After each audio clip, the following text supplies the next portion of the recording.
Welcome back to Bandit Time. I am the Bandit. I hope you did not overreact, at least with your fantasy teams. It's okay if you're overreacting to the last 2 weeks, everything that has happened, all the injuries, all the mayhem that comes with the chaos that is an NFL season.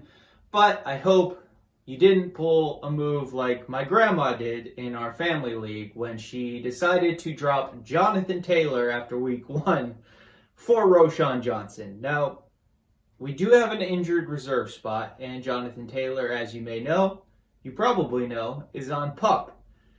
She could have moved him to the IR spot. She did not. She dropped him.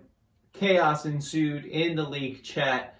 It's okay. Instead of all of us bidding $1,000 to try to acquire Jonathan Taylor, we just moved him back onto the roster into that IR spot. And she was like, why is he still on my team? So it's all right. It's okay, Grandma. You'll be happy in a couple weeks when Jonathan Taylor is back and actually playable. So I hope you didn't overreact like that because it's still a little early.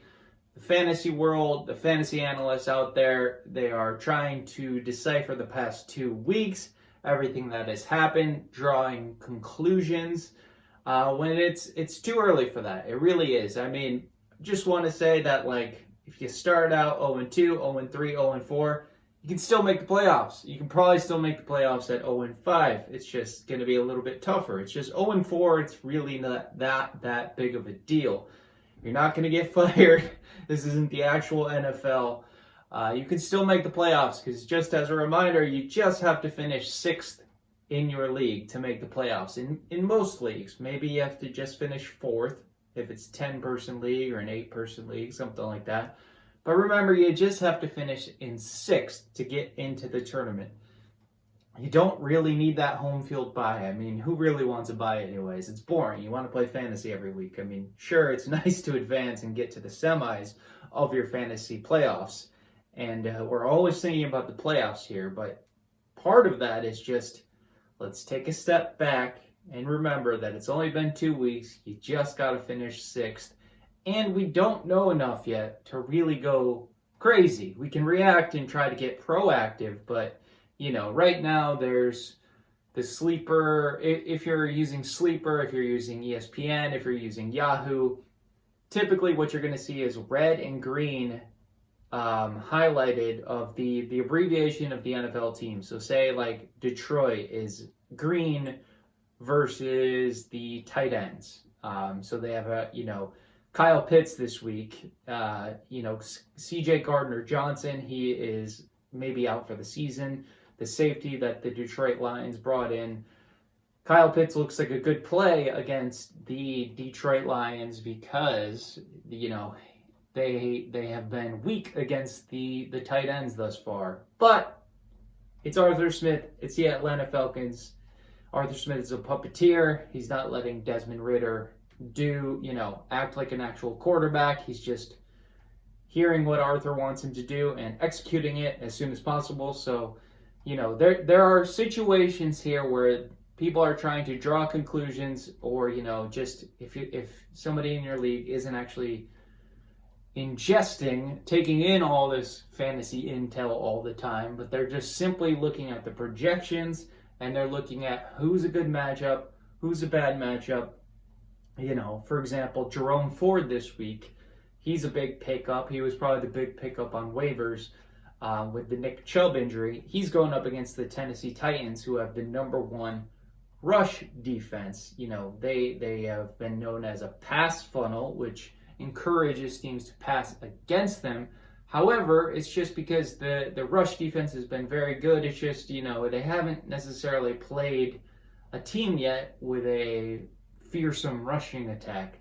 In week 1, they were going up against Jamal Williams as the main rusher in New Orleans there, and he's not, he's more of a hammer, sort of a goal line type of back, at least at this stage in his career. In week 2, they got Joshua Kelly, who is backing up Austin Eckler, who's out and might be out for a little while. And that's just, not all that intimidating. Now in week 3, it's Jerome Ford, and people are thinking, okay, maybe maybe Jerome Ford can do it, because look at what Nick Chubb did. And sure, he might be able to, but now they brought in Kareem Hunt, and it's one of those things where in some instances, these, the Tennessee rush defense, when you're going to plug in Jerome Ford into your lineup, you're going to see a 1 that's red, and Tennessee, that's red, T-E-N, red, and that means that they're the best rush defense. And in this case, there's probably some cause for concern. I know a lot of people aren't really worried about Kareem Hunt, but if you go back to the box scores last year, if you go back to the games last year that Deshaun Watson started, when they had Nick Chubb and Kareem Hunt in the backfield, in the early parts of those games when, the Cleveland Browns were able to operate off of their game script, what they wanted to do going into the game, Kareem Hunt was targeted early and often in those games. It wasn't, the hope this year was that Nick Chubb was going to be used more in the passing game. I'm not sure Jerome Ford will be used more in the passing game. And I think with Kareem Hunt, actually, the reason that he wasn't signed by a team, he was brought in a couple places, it was actually just all about the money probably for him, whereas he could have went other places. He could have signed in the summer, but he was waiting for the right opportunity to get paid. This isn't the scenario has been painted by some fantasy analysts out there, that it's just like, they could have brought Kareem Hunt back, but they chose not to. No, he was a free agent. He had a choice. This wasn't a Jonathan Taylor situation where the Colts literally control his contract. Kareem Hunt is out of that part of his, horrible part of his professional life, where the franchise actually dictates basically everything. And with running backs now, they can really control your destiny. And Kareem Hunt, he took that into his own hands, and so now he can earn up to $4 billion. And I think that the way that Deshaun Watson has played thus far for the Browns, they're probably going to want to give him some gimmies here, and I think Kareem Hunt could be the beneficiary of that here early on. But I got on a tangent there. Basically, I just wanted to get back to, don't overreact to the rankings of the defenses and stuff like that in the apps right now. I mean, those aren't going to be set. And one other thing is just on Tuesdays in Sleeper or in other apps, probably in ESPN, Yahoo, whatever it is, on Tuesdays when your roster's unlocked from the previous week, and you can go and start making waiver claims.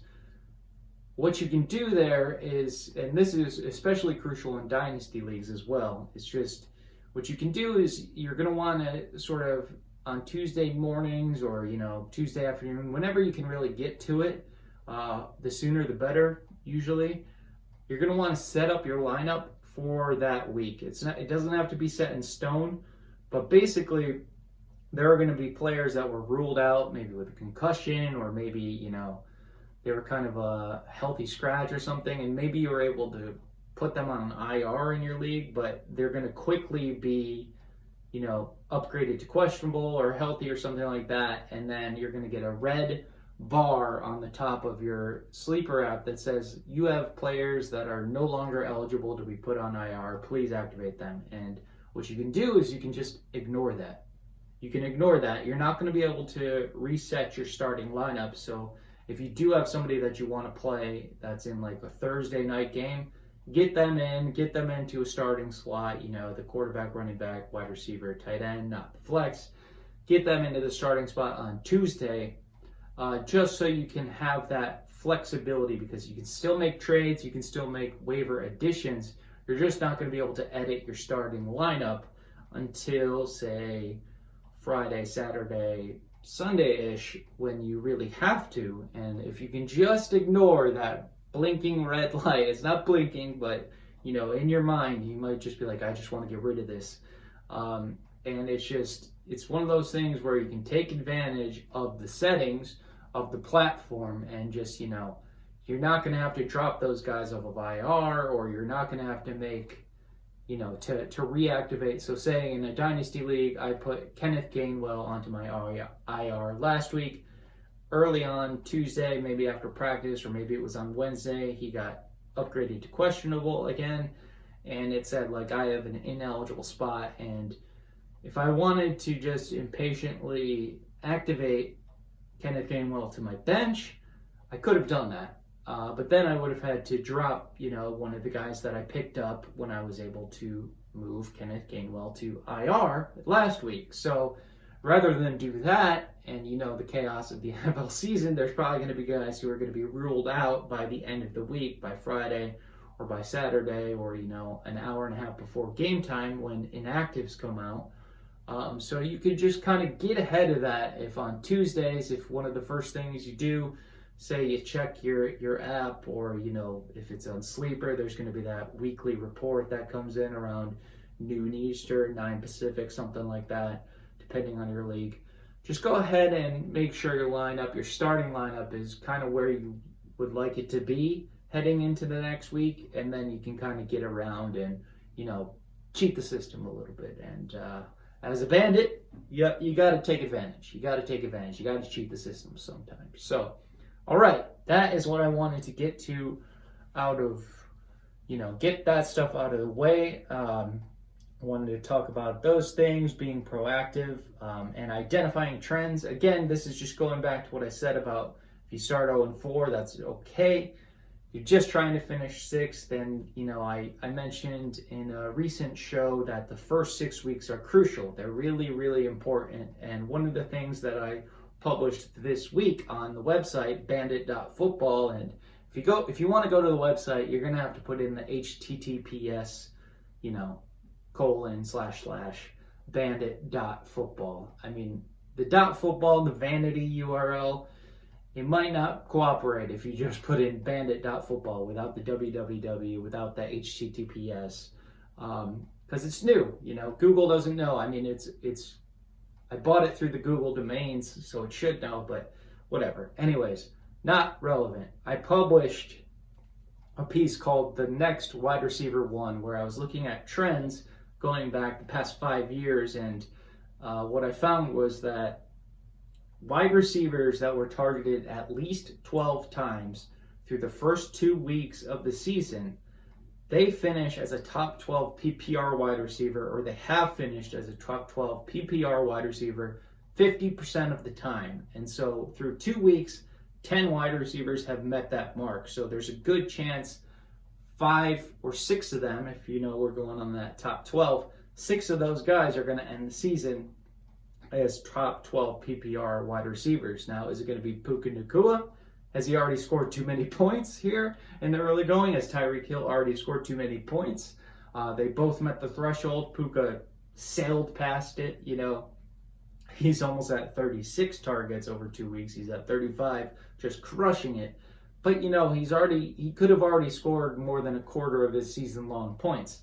It's just, do you believe that he can keep this up to score enough points in it? It does look like he can finish the season as a top 12 wide receiver if he's scoring right around 12 to 13 PPR points the rest of the way per game, which seems pretty doable with his usage, even with Cooper Kupp coming back and the rest of that Rams offense. So if you want to go take a look at that, again, it's at the website bandit.football. That's the next wide receiver 1. I'm going to do another update in that series after week 4, and then again after week 6, to hopefully paint a bigger picture about who we're targeting for the rest of the season at that point. At that point, I'll probably publish my rest of the season rankings, as well as refresh my dynasty rankings and actually publish and make those available on the site too, because we will have by that point, then you can overreact. And I don't think it's overreacting 6 weeks into the season when half the fantasy regular season is over with. That's when you can react, and hopefully you've been proactive to that point, and you can start looking toward the playoffs. And that, that's what we're looking for. We're looking to win the championship, looking at the playoffs. So if you want to go check that out, again, the next wide receiver 1, that is at bandit.football. And then now I just want to get to the game of the week. And the game of the week is, of course, the Denver Broncos traveling to Miami, to South Beach, to play the Miami Dolphins. And the reason this is the game of the week to me is that Vic Fangio, defensive coordinator of the Miami Dolphins, used to coach for the Denver Broncos, and oh boy, does he probably want to lay it to, just put it on him. And the real reason, the sneaky reason this is the game of the week is a lot of games around the NFL this week are getting talked about as potential concerns for the rain, for the wind, the tropical storms, stuff like that. A lot of it in the mid-Atlantic region, sort of the Washington, D.C. region with that Washington-Buffalo game, go Bills. That's a little bit in question. But what I want to talk about with the Miami game is that you may have seen this on social media over the years, or maybe you remember the game last year at Miami in Week 3, which was against the Buffalo Bills. And the way that Hard Rock Stadium, where the Dolphins play, is aligned, the visitor sideline is just cooking in the sun in these early games. So if it is sunny, if there's not cloud coverage, if there's no rain in Miami, if it's just a hot Miami fall September day, which it's not fall, it's still summer there. The real feel, I checked the weather before I hopped on to record here, and it's supposed to feel like 95. The game last year was about 88, 89, so it could be hotter than it was last year. And in that game, the sideline was, the real feel felt like it was way over 100 degrees. And of course, they made a bigger deal out of it because it's coming from Buffalo, the cold, wintry Buffalo. But Denver, if they got to go down there and if they're lining up and they're warming up and they're on that sideline and it is cooking, the way that Mike McDaniel called the game last year was, quick strikes, efficiency. And he's done that this year too. And I think Jalen Waddle was the main beneficiary of it last year. And Waddle might not play this week with concussion-like symptoms. So it stands to reason that it would be Tyreek Hill, who's currently the wide receiver 1 in fantasy. And I just want to caution people because this is one of those games where it could produce an overreaction where it's sort of like, just keep it in mind that the play calling and the opportunities could be very lopsided, because last year in that game, the Bills ran 86 plays to the Dolphins 37. So 37 is not a lot. I think Tua attempted 18 total passes. So if you're thinking that Miami's gonna, just be lighting up the scoreboard, they might not. I mean, I think that game ended up 21-19, something like that. And Bills players were going to the locker room with exhaustion. They had to get IVs. It was brutal just because of that sun, that baking sun. And the way that Vic Fangio calls his defense is he is the sort of the godfather, the reason for this whole too high shell takeover, where it's taking away the deep shot. And as we know from Russell Wilson's past in Seattle, those moon balls that he likes to throw, that's sort of the thing that gets taken away with these too high looks. And what Vic Fangio and many defenses want to do now is make you run the ball, invite you to run the ball, pick up 3, 4, they'll just keep letting you run the ball slowly down the field. And then Mike McDaniel's going to try to get explosive plays and score fast, and then get the ball back to you, run the play slow down the field, or just complete short passes, behind the line of scrimmage, just beyond it, or in the intermediate middle of the field. And that is a place where Russell Wilson has typically struggled throughout his career. He's not very great over the middle. Maybe it has to do with his height, who knows? Maybe it's just because he wants to make big plays down the field. He's got that sort of big play mindset. He just wants to get it down the field. But so far throughout the season, I believe he's the quarterback 7. It looks like Sean Payton has been a boon for him and sort of getting his career back on track. However, it's just, I think in this game, if you look back at the Bills-Dolphins game last year, Devin Singletary caught 9 passes. So I think he finished as one of the top RBs on the week.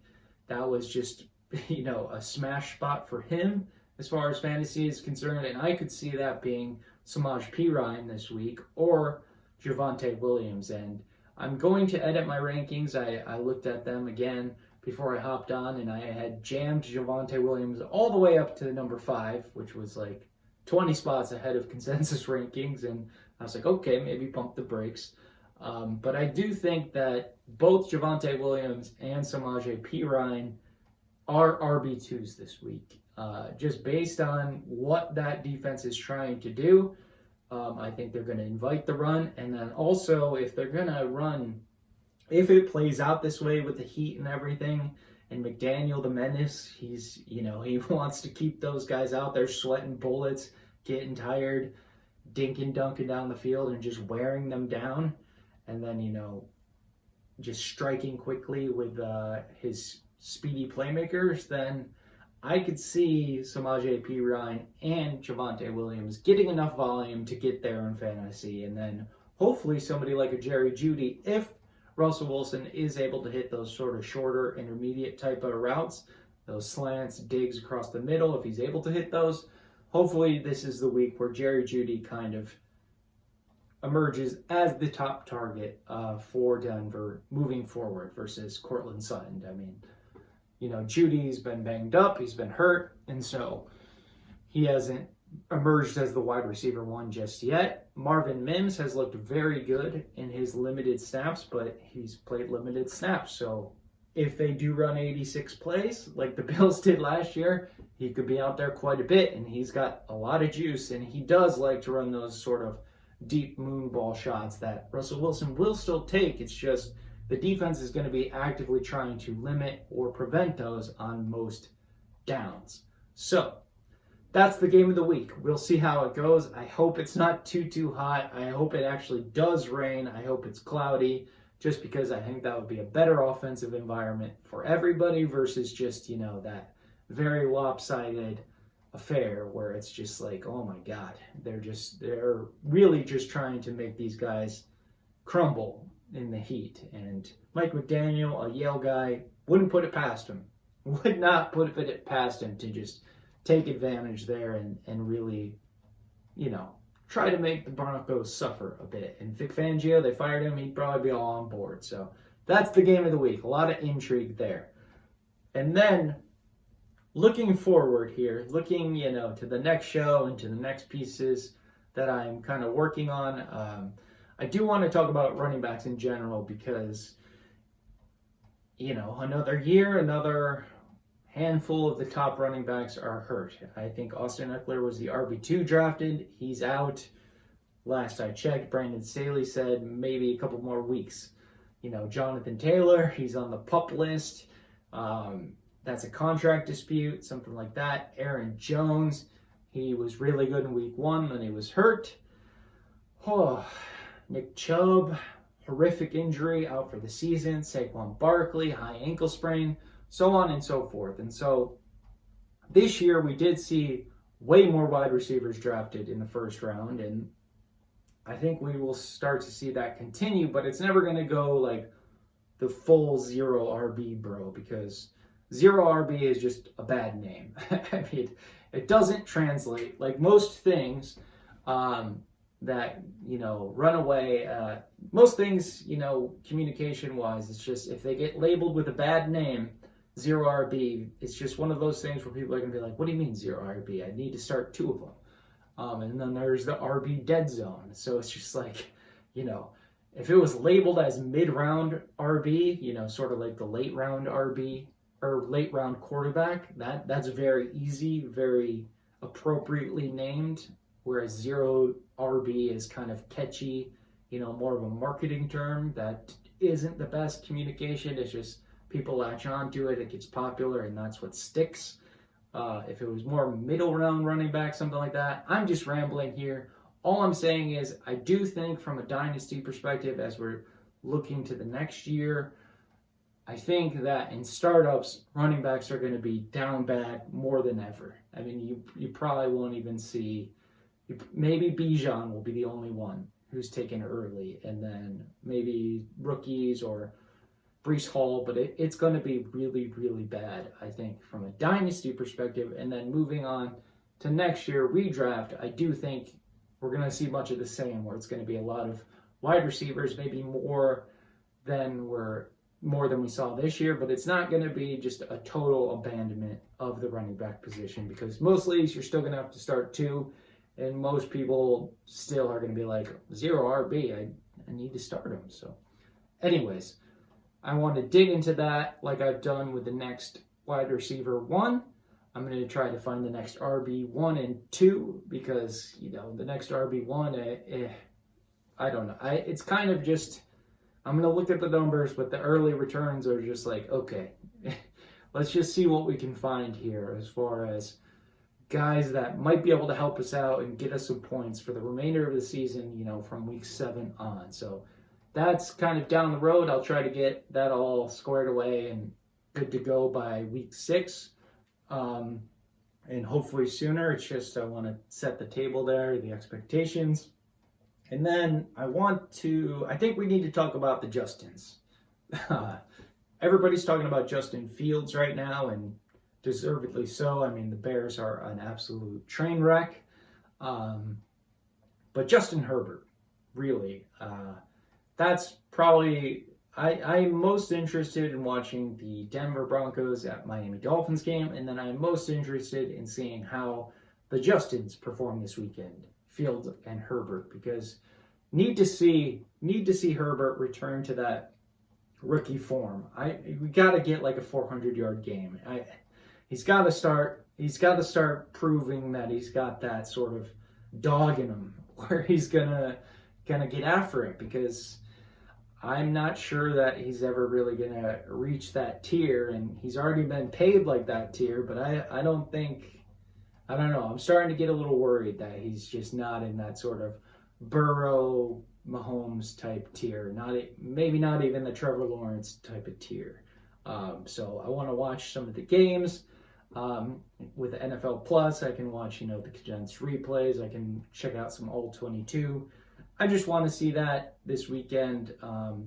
That game, the Chargers game against the Vikings, I think it has the highest point total of the week as far as Vegas is concerned. So hopefully this is a game where Herbert can really just light up the scoreboard, because Eckler is out. The Vikings are going to pass. It's just like he should have a better stat line than Cousins, right? Or else I'm going to really have to sort of dig into this and see from a dynasty perspective if he really should be up there with the upper echelon. So that's what I'm thinking about right now. I will, again, look at my rankings here and make my final tweaks to them when inactives come out on Sunday morning. So that's around 11:30 Eastern, 8:30 Pacific. And I will make my final tweaks there. You can see them on bandit.football. Again, https://www.bandit.football.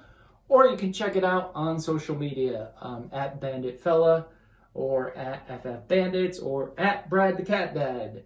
Just hit me up if you have a message.